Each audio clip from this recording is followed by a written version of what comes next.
আজকে আমি যেমন প্রথম কাজটি আমার নিজের ব্যানার ফেস্টুন এগুলো অপসারণের মাধ্যমে শুরু করলাম, যেন আমরা আমাদের শহরটাকে সুন্দর রাখতে পারি। আমার প্রতিটি গাজীপুরের যারা সহকর্মী আছেন, বিএনপির নেতাকর্মীরা আছেন, আমি সকলকে অনুরোধ করব যে সকল অঞ্চল থেকে আমাদের যে প্রচারণার ব্যানার ফেস্টুন যাই ছিল এগুলাকে সরিয়ে নেওয়ার জন্য এবং দ্রুত সময়ের মধ্যে আমাদের শহরটাকে যেন আমরা সুন্দর করে তুলতে পারি।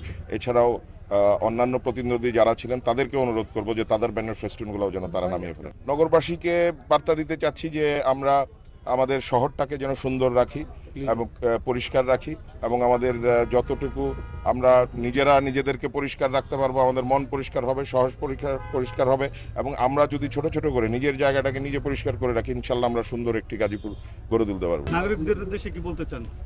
নাগরিকদের উদ্দেশ্যে আমি বলতে চাই যে ওনারা আমাকে যে ভালোবাসা সমর্থন দিয়ে নির্বাচিত করেছেন, আমি যেন সেই লক্ষ্যে কাজ করতে পারি, ওনাদের সহযোগিতা চাই এবং মহান আল্লাহ তাআলার কাছে শুকরিয়া যে আমি আজকে নির্বাচিত হয়েছি এবং মানুষের জন্য আমার বাবা যেভাবে কাজ করেছেন নিঃস্বার্থভাবে, আমি তাদের জন্য নিঃস্বার্থভাবে কাজ করতে চাই। বেশ কিছু প্রতিশ্রুতি দিয়েছিলেন। ইনশাল্লাহ আমরা মাত্র যেহেতু গতকালকে নির্বাচন হলো, আমাদের সরকার গঠন করতে যাচ্ছে ইনশাল্লাহ বিএনপি, এবং আমরা পরিকল্পনা করে কোনটা আগে কোনটা পরে প্রায়োরিটি বেসিস আমরা ঠিক করে কাজ করব এবং আমাদের যে প্রতিশ্রুতি আমি দিয়েছি এবং আমাদের বিএনপির পক্ষ থেকে আমাদের মাননীয় চেয়ারম্যান তারেক রহমান সাহেব যে প্রতিশ্রুতি দিয়েছেন সেগুলো ইনশাল্লাহ পূরণে আমরা সকলে কাজ করব একসাথে।